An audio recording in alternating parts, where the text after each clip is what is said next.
Então, gente, boa noite a todos. Nós estamos aqui cumprindo, né, nosso compromisso de fazer um webinar. Eu estou sem voz, vou pedir desculpa, vou falar um pouquinho. O Rodolfo, inclusive, eu vou pedir para você apresentar o Luciano, porque senão as pessoas não vão entender. Estou muito sem voz mesmo. É só para agradecer a presença de vocês que estão aqui e para ouvir, que hoje é o que eu estou podendo fazer. Boa noite, bem-vindo a todos. Boa noite, Alexandre, obrigado. A Alexandre é a diretora-presidente do Instituto, tá? Então, vamos dar início aqui à nossa reunião. A ideia aqui é trazer para o participante, falar um pouquinho as perspectivas do cenário econômico para o ano que vem. Para isso, a gente trouxe o Luciano Sobral. O Luciano, ele é sócio e economista-chefe da Neo Investimentos, formado em Economia pela USP, mestrado em Administração Pública e Desenvolvimento Internacional pela Universidade de Harvard. Então, bater um papinho aí, fala para a gente quais são as perspectivas para o ano que vem, para o cenário econômico, e no final vou falar um pouquinho só dos nossos números, rentabilidade. A parte difícil vai ficar comigo, tá? Falar da rentabilidade dos nossos planos aí no acumulado no ano. Mas vai lá, legal. cara, prazer. Muito obrigado aí por poder falar um pouquinho para a gente aí, trazer a sua experiência para a gente. Legal, obrigado vocês pelo convite, um prazer também apresentar nosso cenário aqui. A gente preparou alguns slides, queria passar por eles, pelo menos como introdução. Vou tentar não gastar muito mais que 20 minutos na apresentação e depois a gente deixa um espaço aí para a gente bater papo, responder perguntas. Eu sempre começo falando de cenário lá por fora, né? No sentido de que o Brasil é um mercado que é muito integrado aos mercados globais, tem muita coisa que acontece aqui que depende do que acontece, sobretudo nos Estados Unidos e na China, então não tem muito como a gente fugir do cenário global para falar de cenário local. A gente destacou aí 3 características do cenário global em 2024 que eu acho que vão ser bem importantes para a economia e para os mercados aqui no Brasil. A primeira delas é que está resumida aí nesse slide. A gente vai ter, provavelmente em 2024, o ano mais fraco de crescimento global desde 1990, com exceção de 93, desculpa, com exceção desses 2 anos de 2009 e 2020, que foram eventos muito bem demarcados e dramáticos para os mercados, né? Em 2009 foi a saída da crise bancária americana, depois que os bancos quebraram mais lá para o final do ano, isso só foi bater no PIB em 2009, e 2020, como a gente lembra, está bem recente, foi o primeiro ano da pandemia. Então, tirando esses 2 anos, 2024 deve ser o ano de crescimento do PIB mais fraco entre todos esses aí nos últimos mais de 30 anos. Por que o PIB no mundo está fraco? Bom, primeiro que a gente está vendo a China mudar de padrão de crescimento durante muitos anos, desde praticamente o começo dos anos 90. A China foi o principal motor de crescimento do mundo. Agora, depois da pandemia, isso coincidiu com a China mudando de orientação do crescimento. Para encurtar uma história longuíssima, eles parecem agora estar dispostos a abrir mão de crescimento numérico, né? Em vez de crescer mais de 5%, eles estão focados em crescer um pouco abaixo de 5%, alguma coisa entre 4,5% e 5%. A meta do ano que vem ainda não foi determinada, mas crescer, que é no entender deles, com mais qualidade. Sair um pouco do crescimento direcionado para o setor imobiliário, tentar ir mais para a alta tecnologia e fazer com que a economia se desenvolva dessa maneira. Então, a China está passando por isso. Estados Unidos e Europa, cada um tem os problemas à sua maneira. A Europa ainda, de alguma maneira, lidando com a crise de energia que aconteceu depois da guerra da Rússia e da Ucrânia no ano passado. A gente tem a Alemanha, que é a principal economia do continente, com um problema enorme no setor industrial, que nunca se recuperou depois da alta do preço do gás. E, além disso, aí também vale para os Estados Unidos, as duas regiões, Europa e Estados Unidos, lidando com as consequências de tudo que os bancos centrais subiram de juros ao longo dos últimos 2 anos, né? Então, isso de alguma maneira é proposital, os bancos centrais estavam com problema de inflação, em algum momento eles tiveram que optar por subir bastante os juros, tirar o dinamismo da atividade lá na frente, e isso a gente vai ver nos dados de PIB, sobretudo em 2024. Este ano foi um ano de duas metades, como o pessoal gosta de dizer. O começo do ano a gente teve, sobretudo nos Estados Unidos, um desempenho muito forte da economia. Agora a gente está acabando aí nesse quarto trimestre com essas principais economias do mundo andando de lado, quase paradas. No caso da Europa, provavelmente já em recessão. Então isso deve entrar para 2024. A gente deve ter um ano aí de crescimento bem fraco, como está resumido aí no slide. Outra coisa que a gente está observando e a gente espera que continue ao longo de 2024 é uma queda bem pronunciada da inflação, né? Vocês devem ter acompanhado, isso foi o caso tanto aqui no Brasil quanto em praticamente todos os países que a gente acompanha, até o Japão teve um problema de inflação que não tinha também há mais de 30 anos, que a inflação subiu muito depois da pandemia, juntou-se aí depois da pandemia, além dos problemas de oferta, uma alta forte de preço de commodities, depois emendou com a crise de energia na Europa, o fato que a gente teve inflação bastante alta por bastante tempo. Isso, ao longo de 2023, foi se moderando de forma bem significativa. A gente está vendo aí a evolução da inflação nos Estados Unidos, na Europa e nos emergentes. No caso dos Estados Unidos, a evolução da inflação este ano foi bem como a gente esperava. A gente deve terminar o ano com a inflação perto de 3%.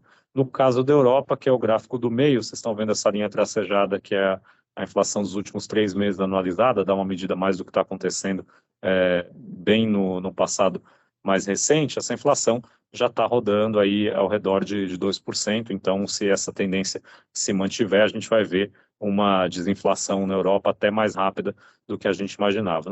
No caso dos emergentes, aí nos emergentes tem bastante coisa diferente acontecendo entre os países. O fato é que no agregado, essa inflação, tanto 12 meses quanto esses 3 meses anualizado, está rodando ali ao redor de 3,5%. Os emergentes, na sua maioria, têm metas de inflação mais altas, né? A maior parte deles em 3%, tem alguns com 4%, 4,5%.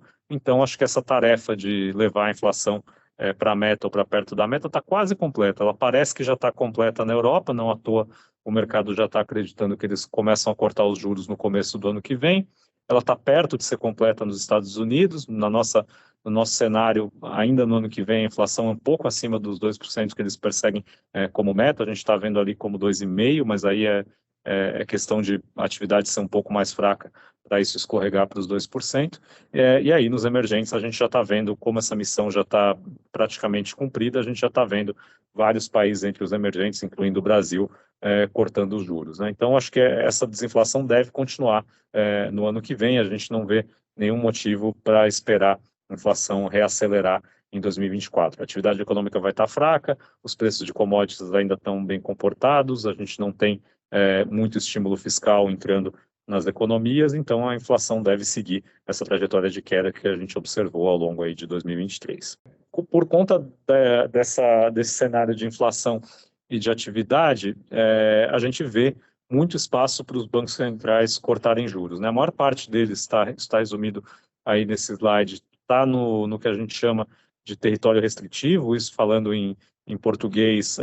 Os bancos centrais têm um nível de juro que eles acreditam ser um nível de juros de equilíbrio, que é o juro que ele tem que praticar quando a economia não está nem muito aquecida, nem muito desaquecida. Ao longo dos últimos 2 anos, praticamente todos os bancos centrais do mundo levaram a taxa de juro que eles controlam, o juro de política monetária, para um patamar acima do que eles julgam ser esse juro de equilíbrio, né? Então, todas essas barras que estão acima do zero aí nos gráficos são países que estão com o juro central acima do que deveria ser quando a economia estiver com a inflação rodando na meta, o crescimento rodando no potencial, né? Em alguns casos, sobretudo aí nos emergentes, que são o gráfico da direita, esse juro está muito alto, muito acima do que ele deveria ser. Isso já é um juro real, então vocês estão vendo aí vários países, todos esses da América Latina, com juro real perto de 4% ou acima de 4%. A África do Sul, que é um emergente que costuma ter juro mais baixo, ainda assim está mais de 1 ponto percentual acima do que poderia estar. E no gráfico da esquerda, aí os desenvolvidos, também a maioria deles substancialmente acima do que deveria ser a taxa de juro em tempos normais. Tem aí duas exceções, a Austrália, que ainda está com juro baixo, o Japão, que a vida inteira trabalha com juro negativo, ainda não começou a se mexer, mas o fato é que aí a gente acompanha 15 economias, dessas 15, pelo menos 13 tem espaço para reduzir o juro no ano que vem. E aí esse slide é a conclusão lógica do que eu apresentei nos 3 anteriores, né? Se a gente juntar a atividade econômica enfraquecendo, a inflação caindo para perto das metas e muito espaço para o juro cair, a consequência lógica é que os juros vão cair em praticamente todo mundo no ano que vem, né? Como eu falei, em boa parte dos emergentes que a gente acompanha, esse processo já começou no Brasil, já começou no Chile, deve começar na Colômbia ainda este mês, no México pode ser que comece em janeiro, em outros emergentes que a gente não acompanha tão de perto, mas que também estão no radar do mundo de investimentos, isso também já começou a acontecer. No mundo desenvolvido, isso também ainda não começou a acontecer, mas já está precificado para que comece a acontecer no começo do ano que vem, né? Esses gráficos aí que estão na tela, eles resumem o que é a precificação de mercado do juros de Banco Central para os Estados Unidos, na direita, e para o Brasil, na esquerda. Aqui no caso do Brasil, a gente está há bastante tempo acreditando num cenário que o Banco Central corta os juros para 9%, a gente vai ver daqui a pouco que o cenário de inflação aqui no Brasil para o ano que vem continua sendo bem tranquilo, então a gente acha que tem espaço para o Banco Central seguir reduzindo esses juros ao longo de 2024 para esse patamar de 9%. O mercado já chegou a precificar totalmente esse cenário lá para o meio do ano, depois veio essa alta de juros nos Estados Unidos, levou para cima o juro no mundo inteiro, aqui não foi diferente. Agora a gente está ali no meio do caminho, né? Essa última curva, que é a linha laranja do gráfico da esquerda, está mostrando que o mercado precifica a Selic no final do ano que vem, aí ao redor de 9,75, a gente tem esse cenário de 9, então ainda teria um espaço aí para o juro futuro cair e bastante espaço para o Banco Central fazer esse movimento de chegar onde está o mercado. A gente vê, por hora, pouco obstáculo para isso acontecer. Como eu falei, daqui a pouco a gente vai ver que a inflação do ano que vem está bem tranquila, a atividade aqui no Brasil começou aparentemente a desacelerar de forma mais notável agora nesses últimos meses, então acho bem pouco provável que o Banco Central não consiga seguir esse caminho, pelo menos aí até 9,5, né? Depois do final do ciclo, esse ajuste fino já é mais difícil acertar onde eles vão querer parar, mas com uma razoável probabilidade a gente vai voltar a ter taxa de juro nominal aqui no Brasil abaixo de 2 dígitos de novo no ano que vem. No caso dos Estados Unidos, o mercado tem sido muito volátil, eu não lembro de nenhum período na minha carreira que a gente viu o juro dos Estados Unidos com tanta volatilidade. A gente passou do mercado achar que não ia ter corte de juro praticamente em nenhum momento no ano que vem, para o mercado já precificar corte de juro em março do ano que vem. Agora a gente está no ponto que a gente acha que dá para o Banco Central americano levar o juro até 4%, que é um pouco abaixo do que está precificado lá no final do ano. Essa é a diferença da linha azul escura, que é a nossa, para a linha laranja, que é o mercado, mas o mercado está vendo esses cortes muito antes do que a gente imaginava, né? A gente tinha no nosso cenário que o Banco Central americano começaria a cortar os juros só em junho. O mercado, como eu falei, já está com esses movimentos a partir de março, e já tem bastante coisa acumulada aí até junho, então a impressão que a gente tem é que ao longo aí de novembro e esse comecinho de dezembro, o mercado foi um pouco além do que deveria para o que está aparecendo no ciclo americano, né? A inflação americana, de fato, está se moderando, mas a economia ainda está forte, a gente não deve ver essa inflação rodando perto da meta, perto dos 2%, que é o que eles perseguem em nenhum momento até o meio do ano que vem, para ser mais otimista. Então a gente acha que pode ter ainda uma correção nesses juros curtos aí americanos, né? Isso depende de dados de curtíssimo prazo, né? Amanhã, para pegar o caso, tem o dado de emprego lá referente a novembro. Se vier um dado forte de emprego, pode ser que reverta a parte desse movimento. Semana que vem a gente tem o dado de inflação também de novembro, a mesma história, né? Qualquer surpresa para cima na inflação, o mercado está bem sensível a esses dados de curtíssimo prazo, isso levaria a uma correção nesses mercados. Então a gente está confiante aí que um cenário de queda de juros, mas achando que o mercado antecipou de forma exagerada isso no caso dos Estados Unidos. Aí aqui no Brasil, só para falar um pouco mais de inflação, com um pouco mais de detalhe, a gente está vendo um cenário de 2024 muito parecido com o que a gente viu em 2023. Em 2023 a gente teve uma desinflação bem relevante aqui no Brasil, a gente saiu de inflação perto de 6% para terminar o ano, agora a gente deve terminar em 4,5%. No ano que vem a gente está vendo a inflação aqui no Brasil abaixo de 4%. E aí o gráfico tem a composição do que é essa inflação, né? Essa barra preta é o núcleo, que é o que o Banco Central olha mais de perto, são os preços que são de fato sensíveis à política monetária, por essa métrica que ele tem alguma ideia se ele está sendo ou não bem sucedido na condução da política monetária. Essa inflação caiu bastante do ano passado para cá, né? Isso somou mais de 4 pontos na inflação do ano passado, este ano está somando um pouco mais de 1. Este ano a gente teve um ajuste importante no preço de bens administrados, isso foi sobretudo a volta dos impostos que foram cortados no ano passado para a energia elétrica e para combustíveis, isso somou aí bastante na inflação deste ano, deve somar menos no ano que vem, e aí a gente teve este ano inflação de alimentação e de bens industrializados bem baixa, isso deve se repetir também no ano que vem, né? Então, esse cenário de inflação do Brasil, bem na ponta, os dados do mês a mês estão até melhores do que sugere esses gráficos. A gente teve aí 2, 3 meses, desde setembro, de inflação bem baixa, surpreendendo o mercado para baixo. A gente acha que essas surpresas para baixo estão se esgotando, a gente já viu nos preços no atacado uma virada dos preços da indústria, a mesma coisa para preço de alimentação. Agora, no final de ano, isso geralmente sobe, tanto por conta das festas, quanto por conta agora do El Niño, mas tudo considerado, a gente está vendo um cenário de inflação bem tranquilo no ano que vem. Isso não deve ser um obstáculo para a queda de juros, como está colocado aí no título do slide, como eu falei anteriormente, descrevendo o cenário da Selic. Em termos de crescimento aqui do Brasil, a gente está vendo, a gente viu ao longo dos últimos anos o crescimento surpreendendo para cima. Nessa última divulgação do PIB desta semana não foi diferente. No nosso entendimento aqui, essas surpresas de crescimento no Brasil, elas são bastante explicadas, primeiro pelo setor de commodities, aí tanto a agricultura quanto a mineração e a extração de petróleo tiveram anos muito bons aí desde do final da pandemia. Este ano a gente teve, vocês devem ter acompanhado, a maior safra da história por uma larga margem. A gente teve a Petrobras expandindo produção, a gente teve a Vale retomando produção de minério que foi interrompida no passado, e a gente teve também este ano todo o efeito das transferências do governo que aumentaram no final do ano passado, né? No final do ano passado, vocês também devem lembrar, um pouco antes da eleição, o governo aumentou substancialmente o volume que ele transfere de recursos para as famílias de baixa renda, no que era o Auxílio Brasil, e depois mudou de nome de volta para a Bolsa Família. Isso pegou na renda este ano, e a gente viu ao longo deste ano um desempenho bem surpreendente para o lado bom do mercado de trabalho, né? Mesmo para uma economia que não está crescendo tanto aí desde o meio do ano, a gente ainda está vendo as empresas contratarem, as empresas contratando e não mandando embora. Isso mantém um nível de renda que ajuda a sustentar a economia. Então, para o ano que vem, essa parte de commodities não deve ajudar tanto a economia. A gente está vendo um pulso até negativo do setor de commodities, que essa barrinha laranja, não está aí, o número está mal formatado, mas ele tira um pouco do crescimento.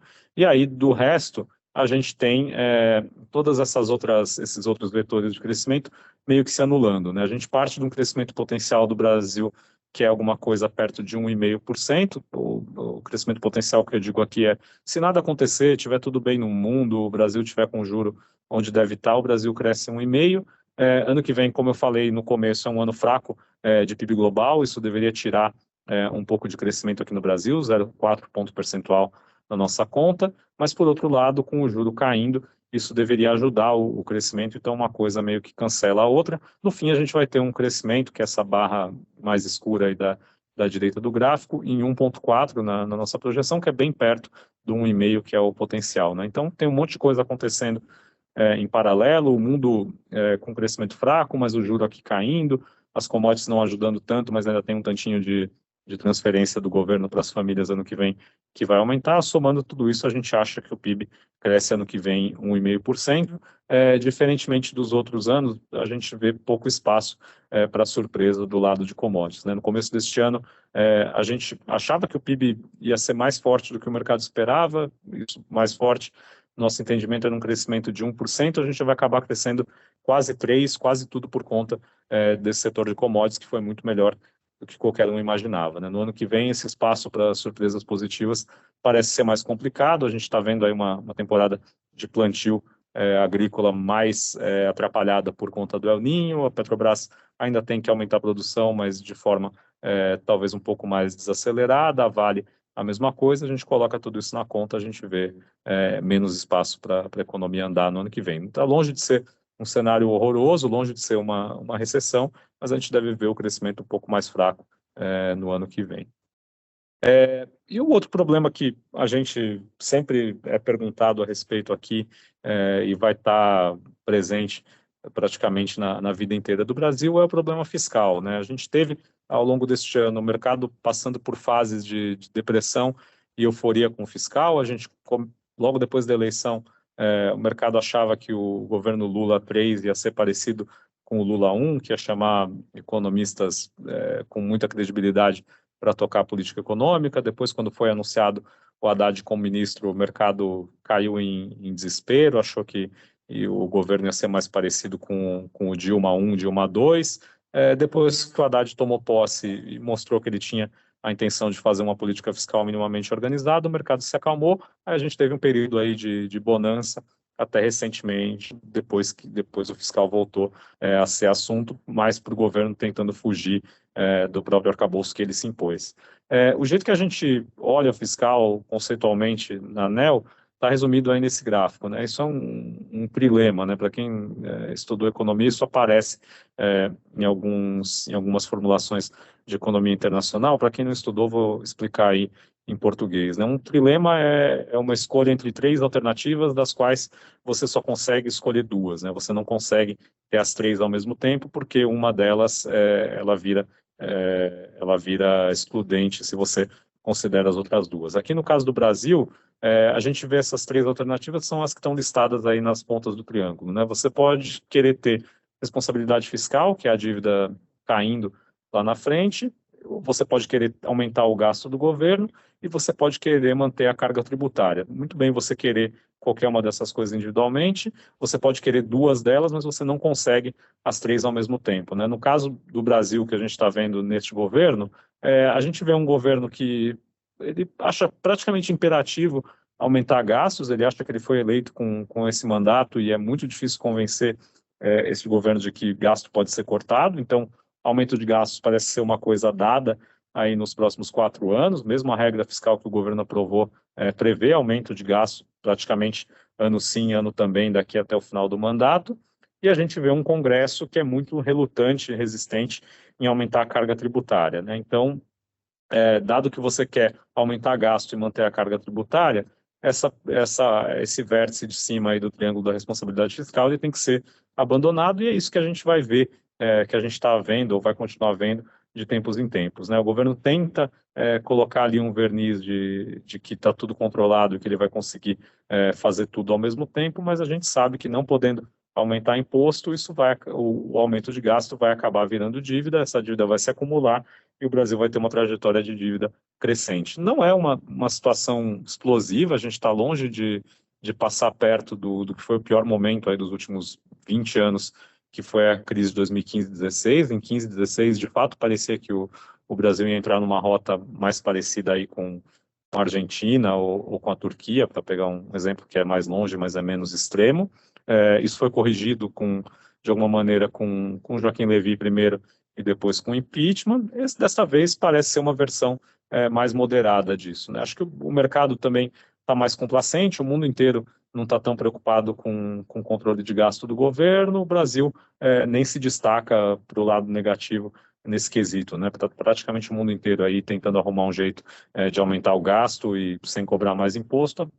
A razão, o jeito de fazer isso acontecer é aumentando dívida. O Brasil não está muito distante do que é a tendência global. O problema é que isso, de quando em quando, gera estresse no mercado, né? Sobretudo para quem opera juro longo, é no longo prazo que todo esse prêmio de risco da dívida vai parar. Aqui no Brasil, a gente tem espasmos disso de quando em quando, né? De quando em quando o mercado lembra que tem uma dívida que só cresce e aumenta o prêmio lá na frente. Acho que o que a gente vai ver ao longo dos próximos anos é esse tipo de dinâmica, né? A gente tem um Banco Central que hoje ele pode cortar juro e está cortando juro, A partir do ano que vem, a gente vai ter um Banco Central que é quase todo indicado pelo governo atual, que tende a ser um pouco mais leniente com a inflação para poder cortar um pouco mais de juros. Isso vai jogar a parte curta da curva lá para baixo, e ao mesmo tempo a gente tem um fiscal que ele é minimamente controlado, mas ele não é uma trajetória de dívida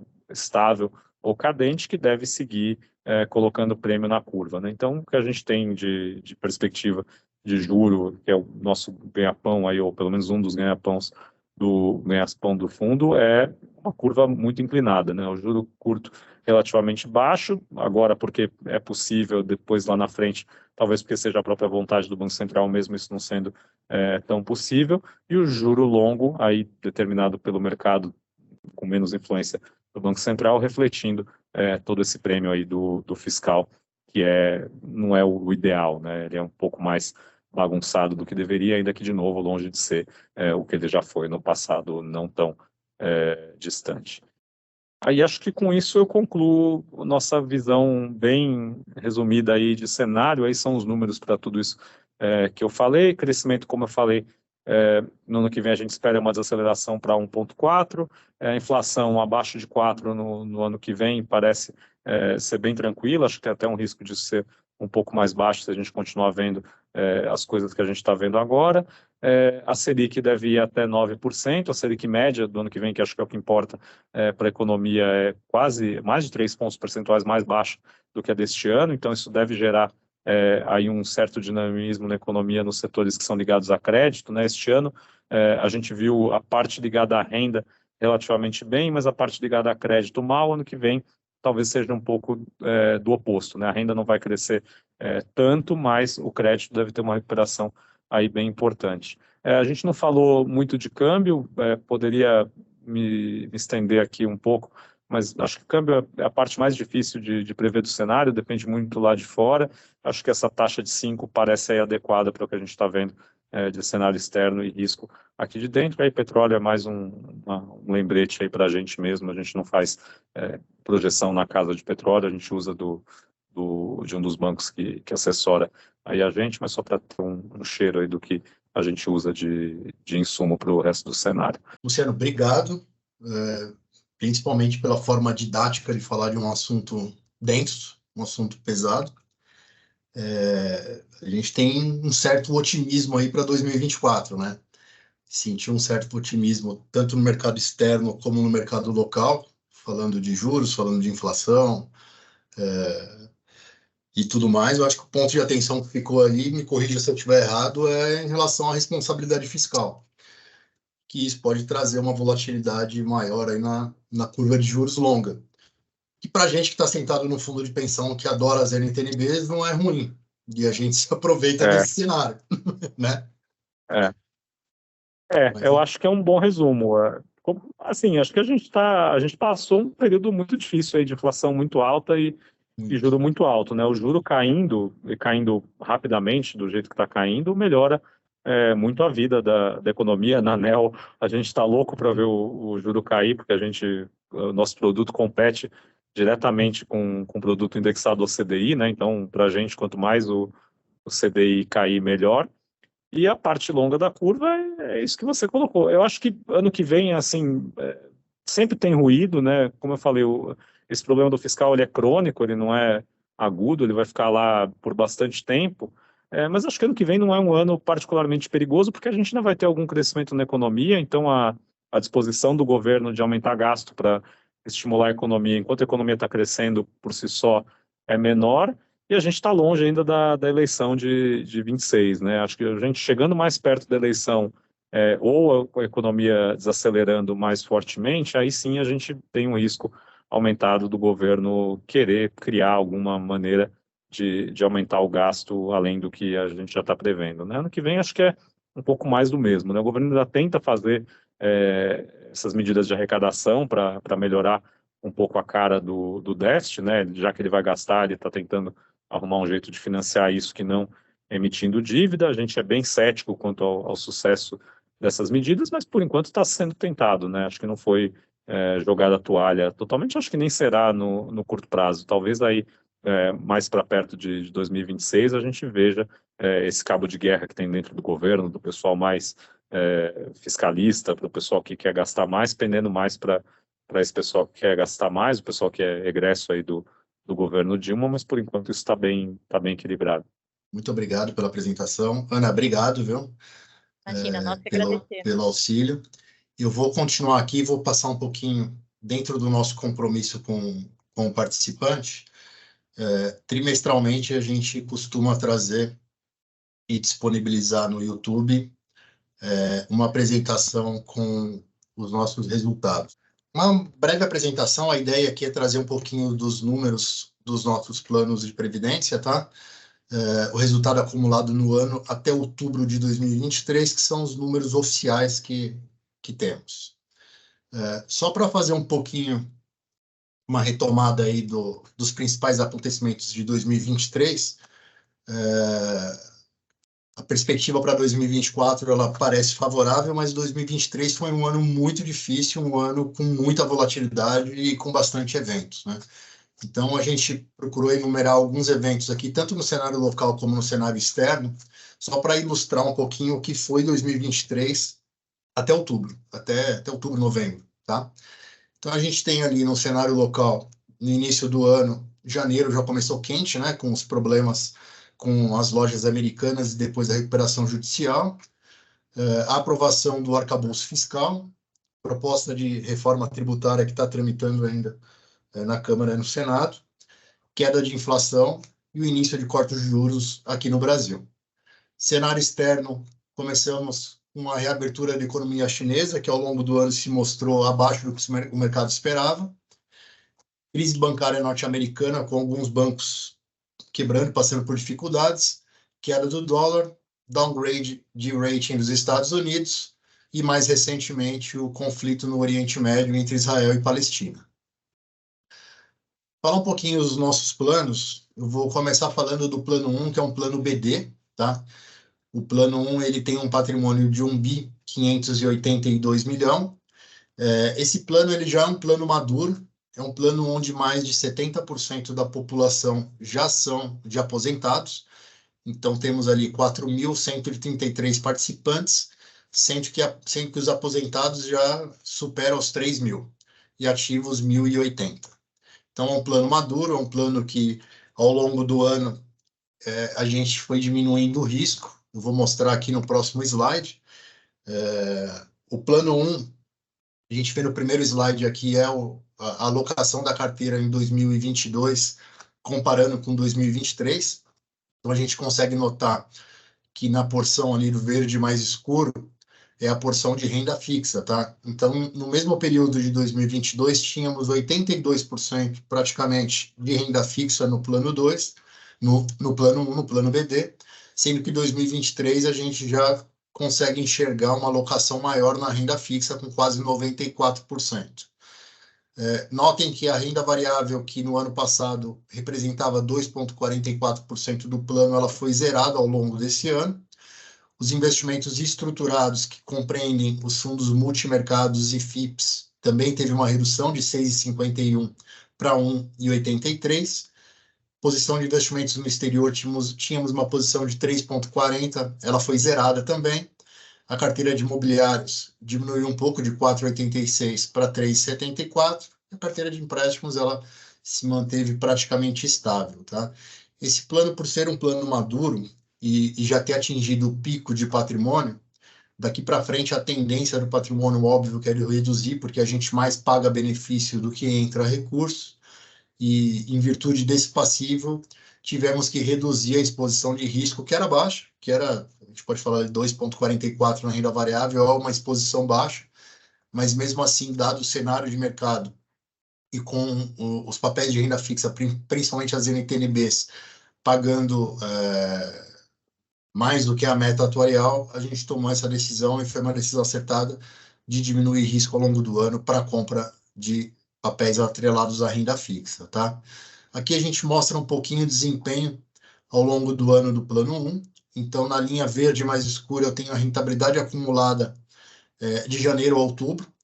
O plano trouxe um retorno de 6,16 positivo contra a meta atuarial, que no caso aqui do plano 1 é o INPC mais 4,70.